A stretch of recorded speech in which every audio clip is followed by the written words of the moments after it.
Hey everybody, it's Thomas Wooden Railway, and what if I told you I built a real-life version of this epic Thomas Wooden Railway layout from the 1998 yearbook? Well, without further ado, that's exactly what I did. This video was inspired by a group of people on Thomas Twitter known as Thomas Tank Merchandise, aka Ricky and Lewis.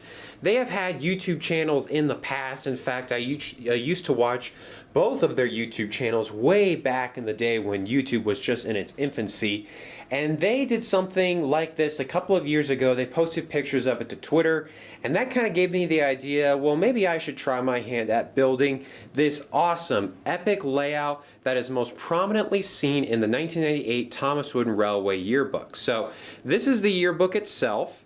This is what the cover looks like. I want to thank my good friend Ed's Trains. The meetup we had this summer, he had a duplicate of this yearbook, and I traded him, a couple of things, but he was kind enough to part with it. And one of the reasons why I wanted that yearbook was so that I could make a video of this transition from page to basement. So here we are. If you guys know anything about the Thomas Wooden Railway line, 1998 was really, I'd say, maybe the zenith or the high point of the merchandise line. Roy Wilson was still involved in the company.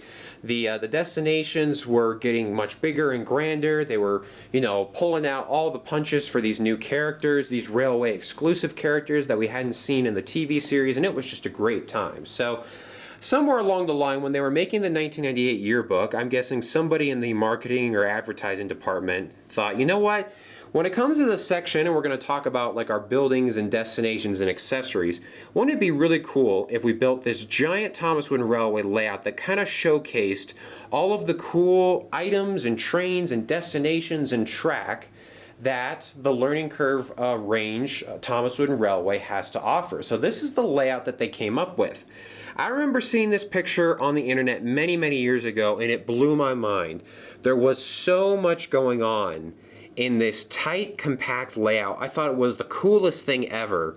And of course, it would be very fun to build something like this and recreate it, but you need a lot of specific pieces in order to do that. So I'm going to walk you guys through what you need to rebuild this layout and just kind of some fun little hints or tidbits that I discovered while building the layout. So guys, this layout is pretty awesome. When I stand back like this, there's the whole thing. There is so much going on in this layout. I really do consider it like a Renaissance painting. You can stare at it for hours, look at it from different angles, and you'll just find something new to kind of look at every time that you do. So this layout is a real beauty. However, as I will talk about later, this layout is definitely a pain to build. It kind of took a little bit of the magic away, but I don't want to ruin your guys's preconceptions of this layout just yet. So let's talk about what you really need if you wanted to recreate this layout that you see in the 1998 yearbook.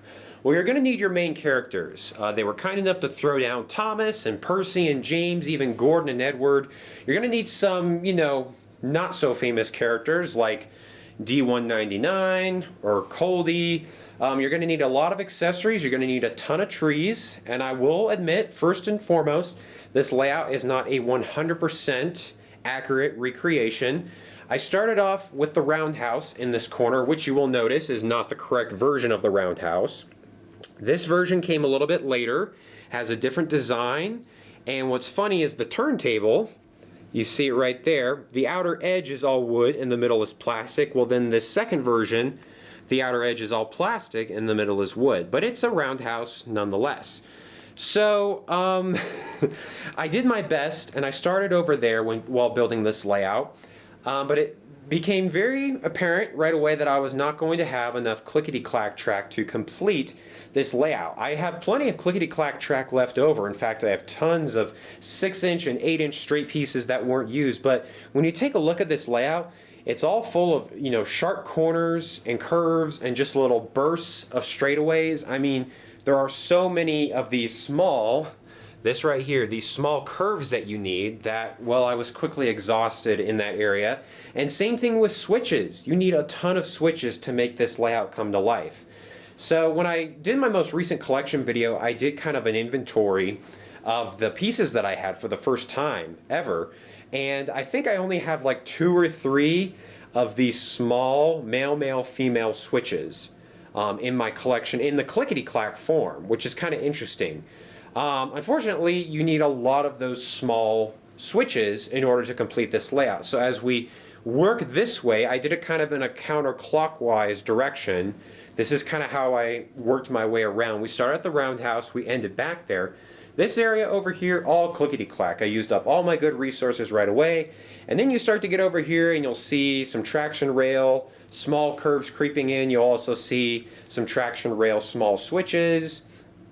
And then it just gets desperate over here. But we ended up, having enough track to finish the whole thing. It's just not all clickety-clack, which would have been really cool. Like I was talking about the Thomas Tank merch guys, they were able to recreate this entire layout with clickety-clack track, and I'll link their pictures on Twitter in the description below. But since it was just me putting this layout together, I kind of, had to use up what I had. I wasn't going to go on eBay and pay some ridiculous prices just to get more clickety-clack track, because I have enough track as it is. It just wasn't the type of track that I needed. So in order to recreate this layout, you're going to need some pretty famous destinations. You're going to need the roundhouse. You're going to need the mountain tunnel. You're going to need 2 blue Sodor Bay bridges. You're also going to need 2 Tidmouth covered bridges, and I want to give a shout out to my friend Ryan, aka 3 Henry the Green Engine, because I have one of these in my collection. It's actually one of the original items I got as a kid for my Thomas Wooden Railway collection. This is the Tidmouth covered bridge. I had one of these in my collection, but I needed another to make this layout, and Ryan knew I was looking for one, so he found one at a train show and was kind enough to send it to me. He found it for like 10 bucks. So thank you, Ryan, aka 3 Henry the Green Engine, for doing that for me. You'll need 2 of those tunnels. You'll also need 2 of the, I think they're archstone bridges, archstone tunnels. You need one right there. And you also need one that's elevated right there. Let's see what else you need. You need the pedestrian bridge over here. You need the dumping depot with Rusty right there. You'll need 2 versions of the windmill. This is the one I have in my collection. And I want to give a shout out to Roman's TWR Empire for providing me with this windmill, not on a permanent basis, just as a loan for this video. As you can tell, it's like, one from like the mid-2000s, but it's a windmill nonetheless. So big thanks to Roman for lending that to me for this video. You'll need the Sodor suspension bridge. You'll need, the cargo crane.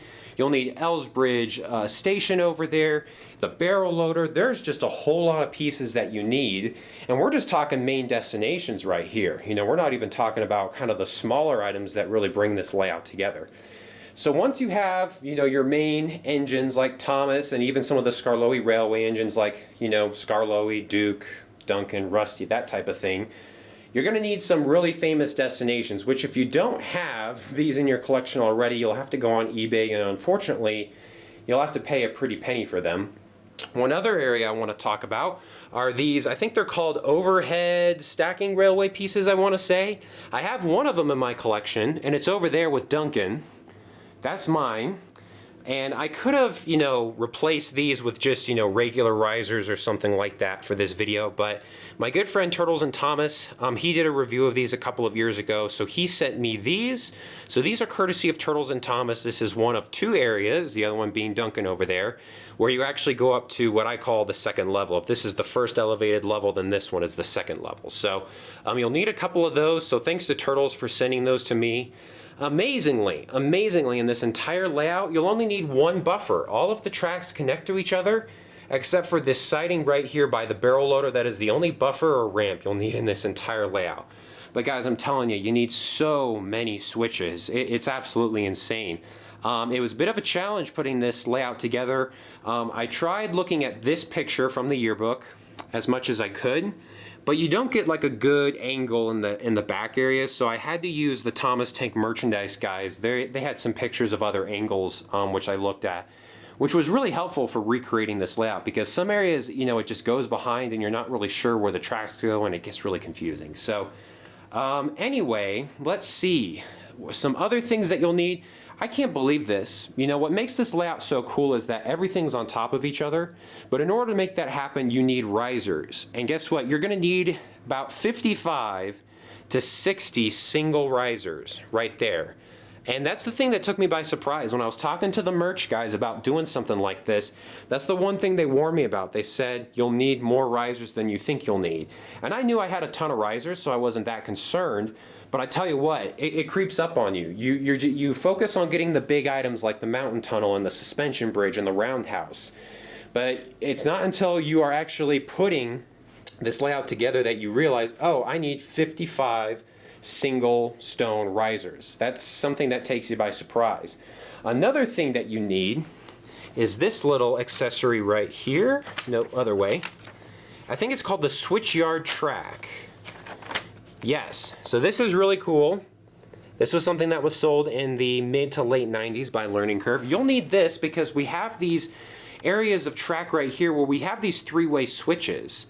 And instead of using the switch yard in its intended design like that, we've split up those switch tracks and put them at 3 different areas around the layout. We got 2 right there, we got another one right there. And in fact, if you really want to recreate this layout accurately, you're gonna need 2 of these, because if I flip back to the layout here, take a look at the direction that these track pieces are facing. We got male, male, male, female on the elevated section. We got another one right there. And it's hard to see, but if you look at, how the track pieces line up, you actually need a third male, male, female, male, male, male, female, track piece right there. So if you want to be 100% accurate, you'll need 2 of those switch yard tracks. I did not think that through until I was building this layout. So on this bottom area right here, which is normally supposed to have a male, male, male, female switch, I had to use one of the female switches, but I just used some adapters and it ended up working out. So there's a lot of pieces that you need. You probably need in the vicinity of 30 trees or so. You need the family of 4. You actually need 2 versions of the family of 4 because for some reason, the boy and the girl get used, but then the father or the man gets used twice. So I don't know where his wife or the female passenger went. You also need 3 signals. That look like this, but I only have one of them. So there's the one that you're supposed to have. There's my substitute one. And I was really out of signals, so that's my 3rd signal box right there. Amazingly, you don't need too many overhead signals. I think there's 5 of them. You just need a few buildings. There's a building right there, and there's one with the red roof in the corner over there. Signs, actually, there's only 3 signs on this entire layout. There's a yield sign, there is a crossing sign, and there's a stop sign. And honestly, if I had built this layout, I would have put crossing signs and yield signs everywhere because there's just so many points of intersection when you look through this layout. So guys, I tell you what, this layout is a beauty to look at. It's really awesome, and if I get it in the frame like this, it just looks spectacular. It looks like the real thing, which is just amazing. It's so cool. However, when it comes to building this layout, that is another story. The best way to describe this is that I don't think this layout was built by people who knew the Thomas Wooden Railway range. So as I walk around from different angles, you're going to notice that the track is just being pushed in all different sorts of directions. It's just not natural. The designers of this layout really bent how far they could push the curves and the straight pieces, and the angles are all off. And it gets really messy. I mean, especially something like this, where if I was building this layout, I would try to get it lined up much more perfectly. And even towards the back part of this layout, I was unable to accurately recreate, the types of curves used or the switches, because it was just impossible to try to line everything up. And I believe there was some magic or some wizardry going on with the designers of this layout, because the way they were able to make the connections that they did in this picture were not possible while I was building this layout. It's entirely possible that I made a mistake here or there, which I'm pretty sure I did, but it was very frustrating to put this layout together. This is a beautiful layout to look at, but it is not a feasible layout to try to play on or to try to film an episode. I mean, you can't even step into the middle of the layout right there. There's nowhere to step.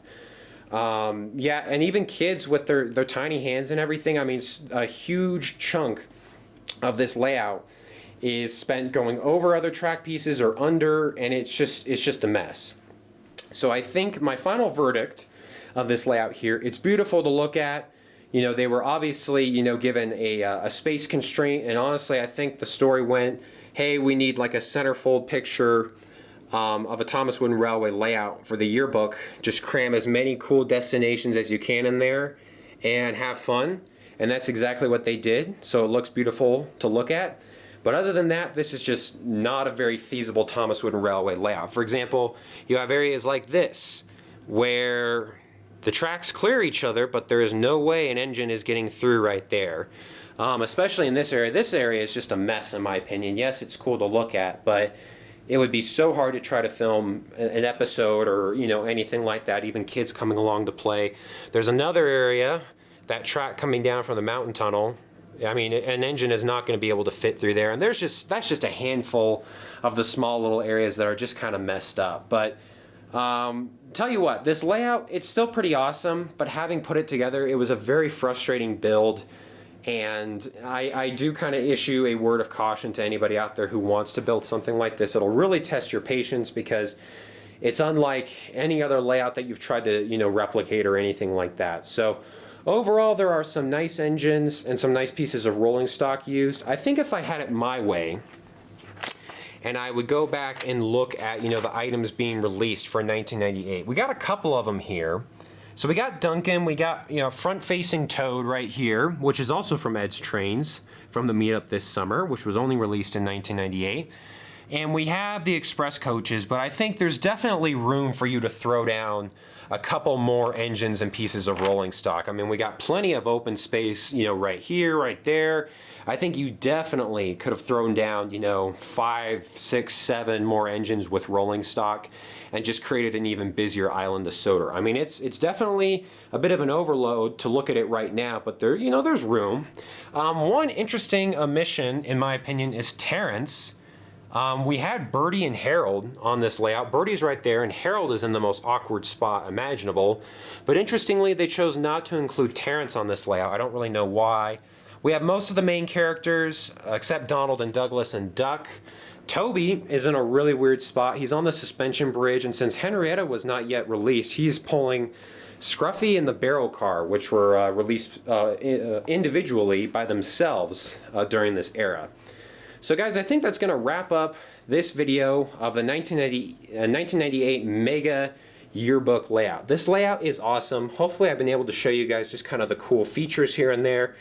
It's a beauty to look at, but other than that, I would not recommend trying to build this layout. I mean, look at that. It was a challenge, and we have instances like that where the track doesn't line up, and I've done my best to make it look as accurate as possible to what it looks like in the yearbook, but there were just some areas where I just could not get it together. So yes, it's an awesome layout, but if you were to try to use this layout, for something, in the real world, like an episode, or even just having like your younger kids or your cousins trying to play on this layout, it would just not work out really well. But I think I'll choose to remember this layout as something really nice to look at. I cannot believe this. When I was younger, that yearbook picture seems so large. The layout seems so massive. And over the years, you guys have gotten to know my basement pretty well. Yes, it's a big layout, but you guys also know the size of my basement. So it's a big layout, but at the same time, it's also pretty tiny. I mean, they packed a really big punch into a small area with this layout. So kudos to the individual or the individuals who put this together over 20 years ago. It's a beautiful layout. There's some weird instances, like having a Soder line caboose on the back of Clarabelle and Gordon pulling the milk tanker and D199 with the mail coach. But other than that, I mean, it's got its little quirks that make you really know that this was something produced by Learning Curve, because there were some interesting things going on at the time. So guys, that's going to do it for this video. It's also going to do it for 2019. This is my last video of the year, of the decade, in fact. And as of the time I'm making this video, there are a lot of interesting things going on YouTube, but regardless of what happens, it's been a pleasure making videos for you guys. I got a lot of brand new, fresh content coming in 2020, so stay tuned. But guys, I want to thank you all so much for your support. Hopefully this was kind of a nice little sweet video to end things. And without further ado, thanks for watching everyone, and I'll see you guys in 2020.